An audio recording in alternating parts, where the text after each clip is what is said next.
nous accueillons le professeur Thierry et le professeur Terzi qui ont récemment fait des recommandations sur les effectifs médicaux et l'organisation du temps de travail en réanimation. Est-ce que, dans un premier temps, vous pouvez nous expliquer comment vous avez créé ces recommandations?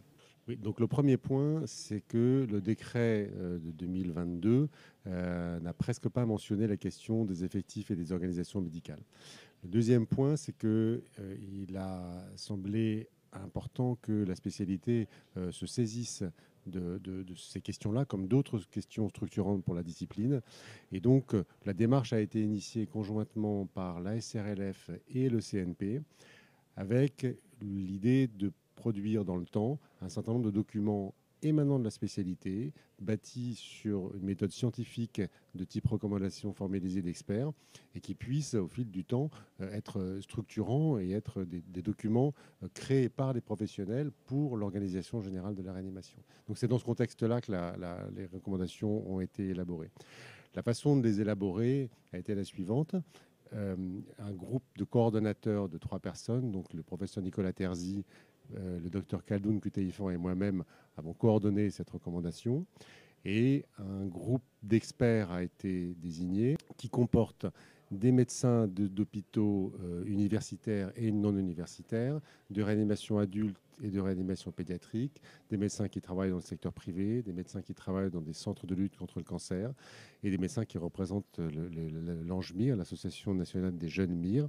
Et l'originalité aussi de ce travail, c'était d'inclure dans ce groupe 3 directeurs d'hôpitaux, qui nous semblait donner une force importante à leurs recommandations si elles étaient déjà appuyées dans leur conception par des directeurs d'hôpitaux. Et ces directeurs ont été impliqués dès la conception des recommandations jusqu'au vote final.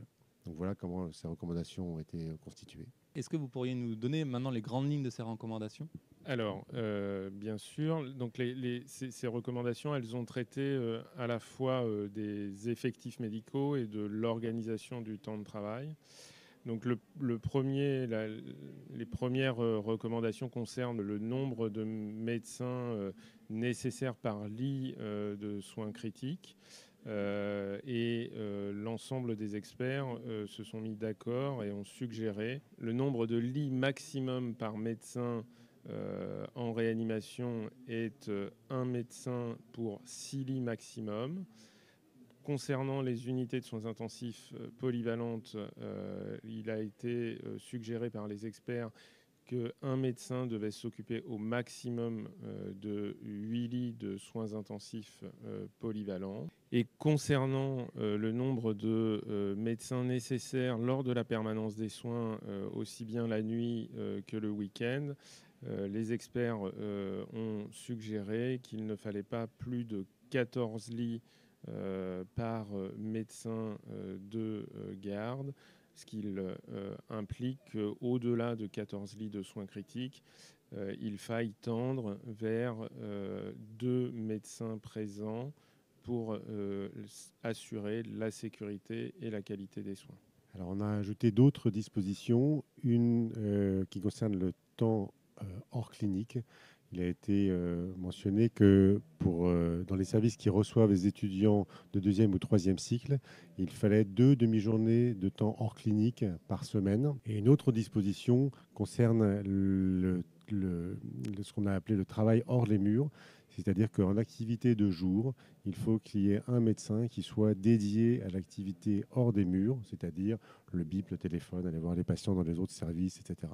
Autre recommandation qui concerne la façon de calculer le temps de travail, puisque nombre de services travaillent à la fois soit en demi-journée, soit en temps de travail continu. En fait, il nous a paru important de traiter cette question-là.